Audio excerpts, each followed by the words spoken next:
पिछले 10 सालों में विरोधी दो बातों से सबसे ज्यादा परेशान हैं। एक तो चुनाव जीतने की बीजेपी की रणनीति, जो चुनाव दर चुनाव आक्रामक होता जा रहा है। दूसरा, भ्रष्टाचार के मामलों में हो रही ताबड़तोड़ कार्रवाई।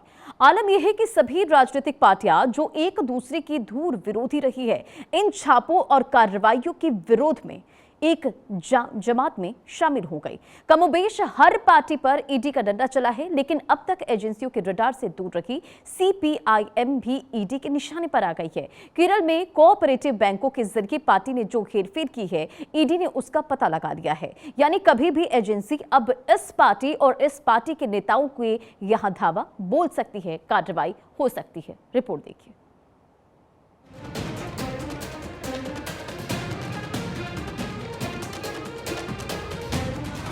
21 राजनीतिक पार्टियां, 120 से ज्यादा नेताओं पर शिकंजा।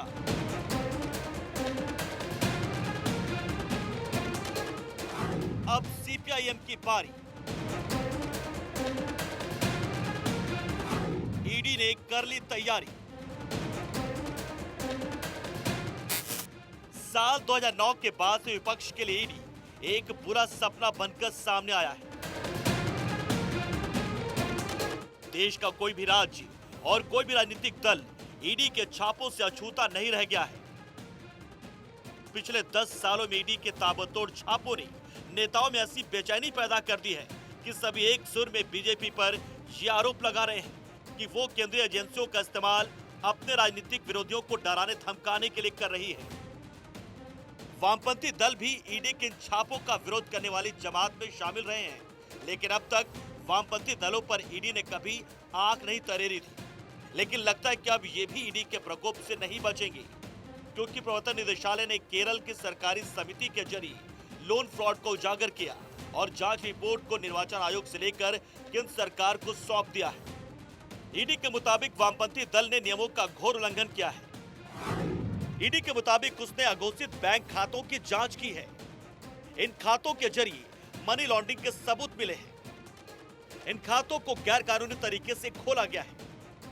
करवनूर सर्विस कोऑपरेटिव बैंक लिमिटेड में ये खाते खोले गए। ईडी ने अपनी जांच में पाया कि पार्टी ने इस कोऑपरेटिव सोसाइटी में बिना सदस्य बने अपने खाते खोले और ये केरल सहकारी समितियां, अधिनियम और बैंक के नियमों का उल्लंघन है। ईडी को आशंका है कि खातों का इस्तेमाल पार्टी ऑफिस के लिए हो रहा था। ऑफिस के लिए जमीन खरीदने में भी इसका इस्तेमाल हुआ। पार्टी फंड लेवी जमा करने के लिए भी खाते खोले गए थे। ईडी के मुताबिक कोऑपरेटिव बैंक ने राजनीतिक पार्टी के प्रभाव में आकर बेनामी लोन बांटे हैं, जिसमें कोऑपरेटिव बैंक को करोड़ों का नुकसान हुआ है।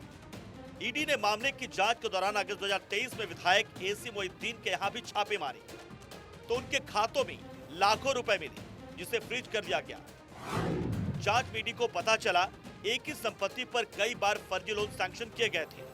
समिति के सदस्यों को भी इसकी जानकारी नहीं दी गई। लोन के बदले रखी गई संपत्ति का मूल्यांकन बढ़ाकर किया गया। माकपा ने 17 क्षेत्र समितियों के नाम पर 25 से ज्यादा खाते खुलवाए थे। ऑडिट में भी पार्टी ने इन खातों के बारे में कोई जानकारी नहीं दी। पार्टी के बैलेंस शीट की जांच में भी कई गड़बड़ियां मिली। ईडी को आशंका कि विधायक मोहिउद्दीन के निर्देश पर ये लोन बांटे गए। ईडी ने गहराई से जांच की तो पता चला कोऑपरेटिव सोसाइटी में गरीब सदस्यों की गिरवी रखी संपत्ति के विरुद्ध उनकी जानकारी के बगैर ये लोन दिए जा रहे थे। सोसाइटी में रजिस्टर में भी अनियमितता पाई गई। साथ ही अन्य सहकारी समितियों में भी ऐसे ही घपले के आरोप हैं। ईडी से मिली जानकारी के आधार पर इनकम टैक्स मामले की जांच में जुटी है। देखना ये एजेंसियां कब तक इस पार्टी और पार्टी के नेताओं के हाथ दबिश देती है। Bureau report, Bharat 24।